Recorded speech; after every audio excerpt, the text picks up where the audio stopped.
visionary, his creative vision. And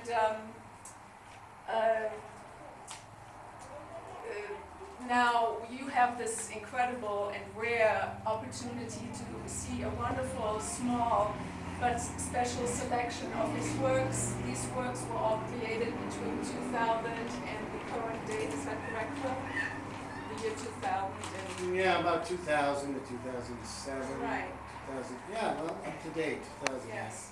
And these paintings were all created in the Misch technique, or the mix as it is known by the initiates. And this technique is, has its roots in the Netherlands of the mid-1400s. And it's one of the great master techniques on the planet. It pretty much established everything that we know about oil painting today. And it was invented by the brothers Van Eyck.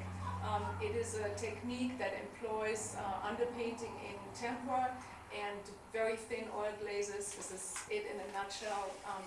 We give workshops around this, and there's a lot to be said about this technique. But the finest examples of the original style can still be seen in the Rijksmuseum in Amsterdam. These are the Dutch masters. And there are very few, unfortunately, very few teachers or masters who teach this technique today. One of them is Phil. He creates annual workshops, calls them Old Masters, New Visions, and he teaches internationally. Robert and I teach workshops also internationally. We call our workshops Painting the Fantastic. And this is a very old, ancient technique, worthwhile carrying, because the results, as you can see, produce incredible clarity of color, luminescence, and translucency, something that is very difficult to duplicate in another technique. But besides gathering here tonight for this wonderful art opening, one of the main reasons for coming together is the newly released book, the PROMETHEAN FLAMES, Rethinking and Revisioning the Creative Fire. And it has a foreword by Michael Schwartz. Phil will speak to the book in a little while in his own words.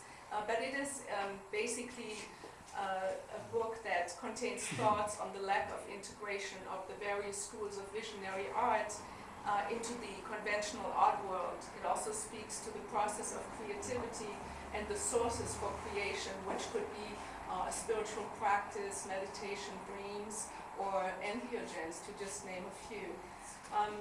The book also contains 16 color plates, is that correct?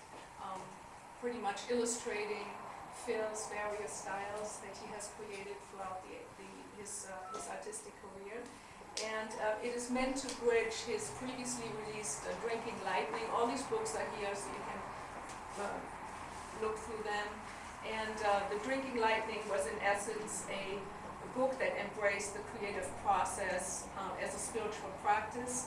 And there's also a book that will be released in the hopefully not too far future, which is The Eyes of the Soul. This is a monumental work, and it's going to be sort of the who's who in art, and what are these individual artists' sources for inspiration. So this is going to be an incredible example.